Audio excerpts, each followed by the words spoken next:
Mega కుటుంబం వాస్తవంగా సాధారణంగా కుటుంబం అంటే ఏంటి? చిరంజీవి గారు అంటే ఆ మెగా కుటుంబంలో అల్లు అరవింద్ గారు కూడా ఒక భాగం. ఎందుకని అల్లు అరవింద్ గారు ఓ పక్కన సురేఖ గారి బ్రదర్ కావటం, అదంతా మెగా కాంపౌండ్ అంటారు. అటు అల్లు అర్జున్ కానీ వీళ్ళందరూ కూడా ఇప్పుడు మెగా కుటుంబం అంతా కూడా ఒకవైపున పవన్ కళ్యాణ్ కోసం ప్రచారం చేశారు.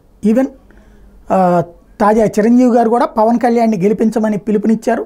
రామ్ చరణ్ ఉపాసన కూడా వచ్చి ప్రచారం చేశారు. అలాగే చిరంజీవి గారి సతీమణి కూడా వచ్చి ప్రచారం చేశారు.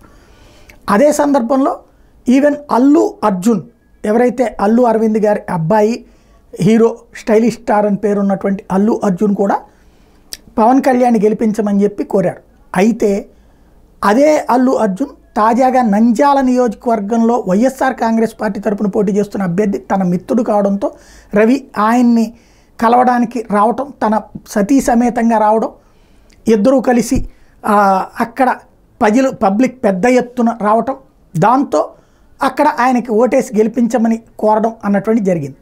ఇది వాళ్ళ కుటుంబంలో అయితే ఏ చిచ్చు లేదు. చిరంజీవి గారు అదేమి తప్పుబట్టరు, పవన్ కళ్యాణ్ గారు కూడా తప్పుబట్టరు.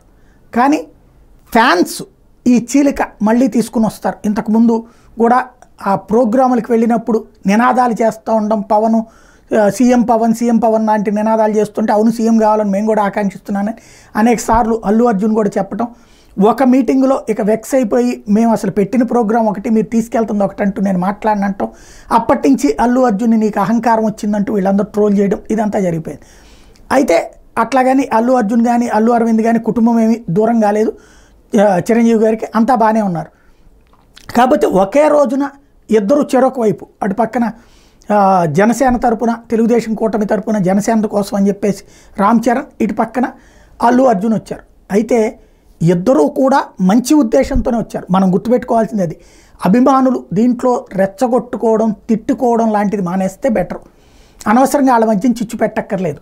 ఎందుకంటే అల్లు అర్జున్ తరహా మనస్తత్వం ఏంటంటే తను నమ్మినటువంటి వాళ్ళు, తనని నమ్మినటువంటి వాళ్ళకి తను అండగా నిలబడతాడు. అట్లాగా అతనికి ఉన్నటువంటి మంచి గుణం అది. ఆ నంద్యాల అభ్యర్థి కోసం వచ్చాడు కానీ టోటల్ వైఎస్ఆర్ కాంగ్రెస్ పార్టీ కోసం రాలేదు. అట్లాగే ఇక్కడ రామ్ చరణ్ వచ్చేటప్పటికి తనేమి రాజకీయాలు చేయాలనుకోవట్లేదు, లేదా రాజకీయ కార్యకర్తగా కూడా ఉండాలనుకోవట్లేదు. తన భార్య, అట్లాగే చిరంజీవి గారి భార్య, చిరంజీవి గారు కూడా ఎందుకు అంటే తమ తమ్ముడు, తమ కుటుంబ సభ్యుడు, తమ వాడు, ఇక్కడ తమ బాబాయ్ పోటీ చేస్తున్నారు కాబట్టి మనం ఆ దృక్పథంతో వైడ్గా చూస్తే ఏ గొడవలు ఉండవు. బట్ అనవసరమైన వివాదాల్ని కొని తెచ్చుకోకుండా ఉంటే బెటర్.